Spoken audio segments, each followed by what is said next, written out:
The British Columbia Institute of Technology acknowledges that our campuses are located on the unceded traditional territories of the Coast Salish nations of Musqueam, Squamish, and Tsleil-Waututh.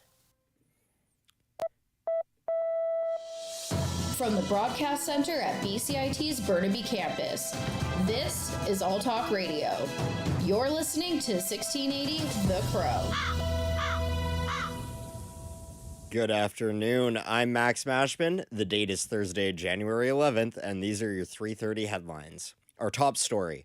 A cold snap is set to grip Metro Vancouver today. Environment and Climate Change Canada is warning that brisk Arctic winds will feel like -20 and is cautioning lower mainland residents to be careful and wear layers to minimize the risk of frostbite and hypothermia. TransLink, the region's transportation agency, said in a public statement that they are prepared for the cold weather and the potential for snow. The city of Vancouver stated in a public bulletin that they are prepared to help Vancouver residents stay safe and that spaces are being prepared for unhoused and unsheltered people. Workspace BC is asking employers to assess risk regularly in an effort to avoid endangering workers.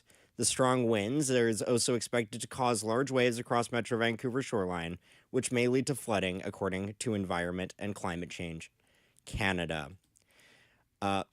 Reporter Nathan Maley has more on how the impending cold snap might affect transit in Vancouver. In a press release Wednesday, TransLink outlined what they will be doing to prepare for the cold weather coming to the lower mainland. TransLink is preparing to coordinate with municipalities on snow clearing if priority routes are impacted, and salting and sanding bus loops and stations to help with their buses, among other things. They will use de-icer trains to keep the power rail free from ice buildup, and running trains overnight to prevent any potential snow buildup in the guideway to help SkyTrain lines. TransLink is also urging people to build extra travel time, dress for the weather, and wear proper footwear to prevent potential falls. Environment Canada says that the wind chill could reach up to -20 degrees, and a potential snowfall could come in the next couple of days. Nathan Maley, BCIT's The Crow. Now, reporter Kevin Pontius has a report on what Vancouver's most vulnerable can do to starve off the severe cold. Temperatures below freezing have hit the lower mainland today, just days after dozens of unhoused people were displaced by the Vancouver Police Department. Due to the high number of unhoused people throughout the city, shelters are expected to fill up very quickly. Walter Wells of the Vancouver Oddfellows organization opens his doors for those in need during difficult times. The warming center only opens when it gets super cold, like -4 or colder. And but since July, we've had a program running every Sunday morning. We serve breakfast to the homeless and food insecure. So we've been doing that for 6 months now, and that's been a real success. The Oddfellows organization is taking donations to help those in need stay warm during the frigid weather set to hit this weekend. Kevin Pontius, BCIT, The Crow. To discuss more on this, we have Kevin joining us in studio. Hello, Kevin. Hey, Max. Kevin, what are the options for those currently sheltering outdoors? Yeah, so the city has opened a number of warming facilities just temporarily while we have the cold snap across Vancouver. Unfortunately, due to the volume of the unhoused, it's going to be difficult to have beds for everybody. So fortunately, there is not-for-profit organizations like the one just mentioned that are opening their doors during the cold snap. All right, and this is coming after the city displaced a tent city from Oppenheimer Park. Has the city commented on why they decided to displace so many people days before an extreme weather event? Yeah, as of this broadcast, there's been no reports from either the city of Vancouver or the Vancouver Police Department. All right, thank you so much, Kevin. No problem. Transit is not the only infrastructure that might be strained by the cold weather and potential for snow. Riley Long speaks with someone from BC Hydro to discuss what the weather might mean for them. So far, BC and the lower mainland has experienced a warm winter, but that won't last for long. Freezing temperatures and a winter storm is set to hit Vancouver, and the city is preparing to face the storm. The only concern is how will residents handle the situation, and what happens when the power cuts out. I spoke to Kevin Aquino, a spokesperson from BC Hydro, on what people should be doing to prepare for the winter storm. We always encourage customers to be prepared. Customers should always have an emergency kit on hand with supplies that last for at least 72 hours. And supplies can include a flashlight, batteries, first aid kit, water, and non-perishable foods. You should also know how to get a hold of us or find more information if the power does go out. And up-to-date outage information can be found on our website. Kevin Aquino also stated that if you come across a downed power line, active or not, stand 10 meters away from the site and call 911. Riley Leung, BCIT The Crow. The British Columbia Association of Chiefs of Police, or BCACP, has outlined plans to equip the province's largest pool of police with body cameras in an effort to increase police accountability and public trust. Some of BC's nearly 7,000 police officers should start using the cameras this year.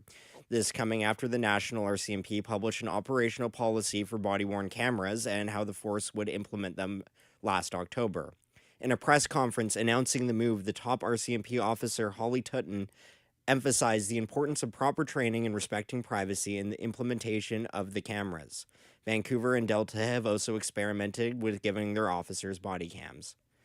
The BC government has transferred 212 hectares of land to the Sunimau First Nation in Nanaimo. The move is meant to honor a treaty that dates back to 1854. The Sunimau chief, Mike Wise, says that more than 28 hectares of their village still needs to come back to the band as per their agreement. Sheila McClossum, the MLA representing Nanaimo, says the transfer represents a significant step towards reconciliation.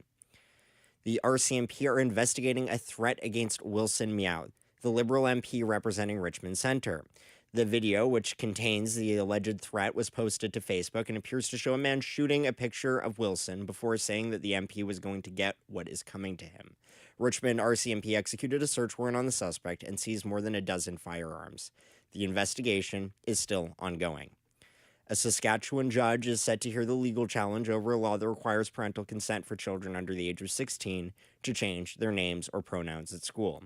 John Kennedy of the Canadian Press has the story. Lawyers for the LGBTQ organization You Are Pride in Regina have challenged the law and say it violates the rights of gender-diverse youth. The lawyers say those youth should be entitled to a free society and safe educational environment. The province's lawyers have asked the court to dismiss the case, arguing it is moot as the Saskatchewan government invoked the notwithstanding clause. Premier Scott Moe has said Saskatchewan implemented the law after hearing from parents who wanted it. John Kennedy, The Canadian Press. Differing viewpoints between two allied states on Israel's action in Gaza. Tom Rivers from ABC News has the story. As Israel committed genocide against the civilians of Gaza. Secretary of State Blinken on a submission before the International Court of Justice. The charge of genocide is meritless. But British counterpart David Cameron isn't so sure. Am I worried that Israel has taken action that might be in breach of international law because this particular premises has been bombed or whatever? Yes, of course I'm worried about that. Tom Rivers, ABC News at the Foreign Desk. And we are going on a brief break, but stay tuned. We will return with sports shortly.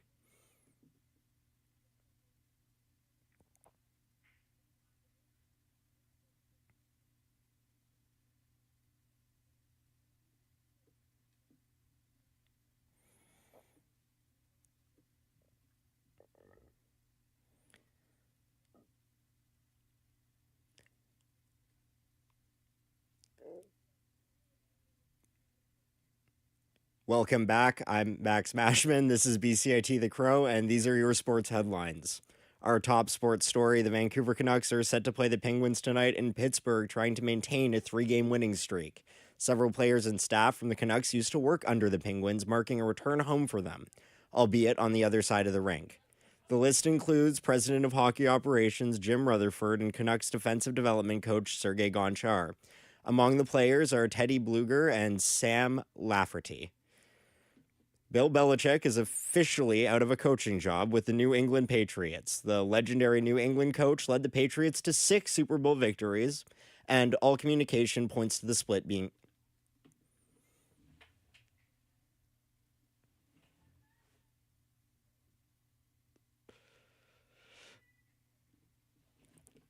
Our top sports story, the Vancouver Canucks are set to play the Penguins tonight in Pittsburgh, trying to maintain a 3-game winning streak. Several players and staff from the Canucks used to work under the Penguins, marking a return home for them, albeit on the other side of the rink. The list includes President of Hockey Operations Jim Rutherford and Canucks defensive development coach Sergei Gonchar. Among the players are Teddy Bluger and Sam Lafferty. Bill Belichick is officially out of a coaching job with the New England Patriots. The legendary New England coach led the Patriots to 6 Super Bowl victories, and all communication points to the split being mutual. Belichick says in his heart he will always be a Patriot. Belichick holds the coaching records for the most Super Bowl wins in NFL history. Patriots owner Robert Kraft said of the day that Belichick departed as very emotional. The head coach of the Toronto Raptors, Darko Reykjavik, is facing a $25,000 fine after publicly criticizing NBA officials. The public criticism came in the form of a lengthy rant following a 131-132 loss against Los Angeles. The coach was upset about the number of free throws granted to the opposing team and called the actions of the referees disgraceful, and adding that both the referees and the NBA should be ashamed of what happened. The following, Toronto losing Jacob Patelli, their starting center, to an ankle sprain. Canada's women's hockey team beat Switzerland in a 6-0 semi-final game. Player Gracie Graham scored 1 goal and got 2 assists, with Maxime Karomi and Morgan Jackson and Caitlin Kramer all scored goals as well. Canada did not only dominate in number of goals, getting 54 shots to Switzerland's 3. Canada will play the Czech Republic, who they beat 8-1 in the preliminary stage, next. Israel has been banned from international hockey, with officials citing safety concerns for all participants, including Israeli ones. The International Ice Hockey Federation instated a similar ban against Russia and Belarus following the Russian invasion of Ukraine in March of 2022.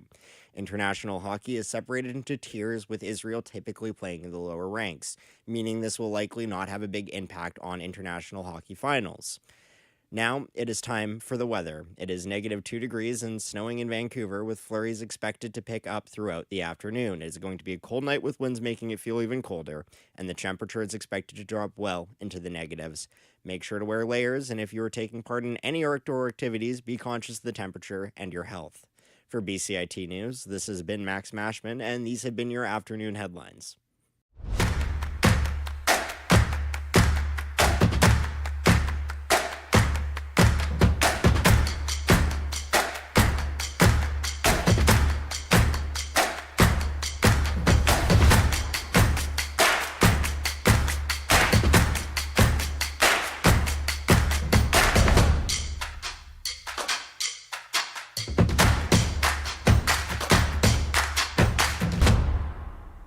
Everything is changing to digital. Everything is online.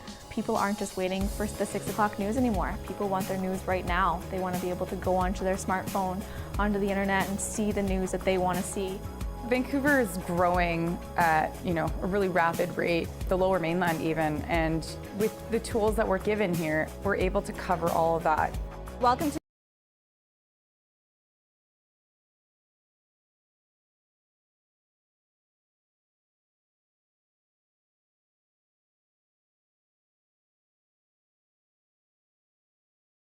I'm Ben Bugera with BCIT's The Crow. Travelers on BC ferries could be in for long waits today as heavy winds are causing major delays on 2 major routes.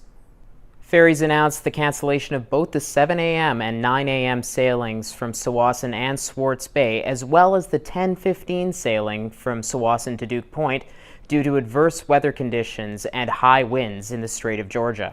With winds gusting up to 60 kilometers an hour in Tsawwassen this morning and into early this afternoon, BC Ferries is warning that more cancellations could occur if conditions don't improve. Passengers should continue to monitor the BC Ferries website for up-to-date information. As of now, flights out of YVR and seaplane services have not been affected. Ferries say they will continue to monitor the situation to make sure that vessels are able to leave the berths safely. More high wind systems are expected later this week on Thursday and Friday in Metro Vancouver, which could also adversely affect ferry traffic. Ben Bugera, BCIT's The Crow.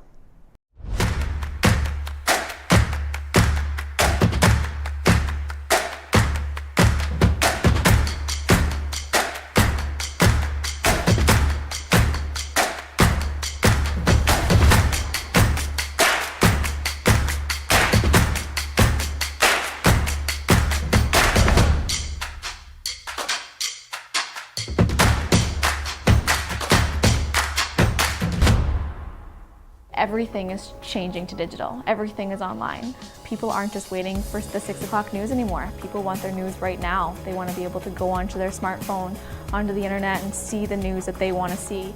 Vancouver is growing at, a really rapid rate, the Lower Mainland even, and with the tools that we're given here, we're able to cover all of that. Welcome to BCIT Magazine. I'm Radhika Sikakane. In the program, they really leave it up to you. I mean, the help is there when you need it, figuring out how to use the programs like Premiere, Audition, and figuring out how to use the cameras. But it's up to you to sort of experiment and figure out what you can do when you go out in the field. They brought candles and flowers to remember the student who lost her life yesterday. Teresa May says the international community condemns Moscow. They really make sure that you know the basics and you are able to put out a quality product. I'm Brady Tretnero. And I'm Radhika Sikakane. Thank you for tuning in to BCIT Magazine.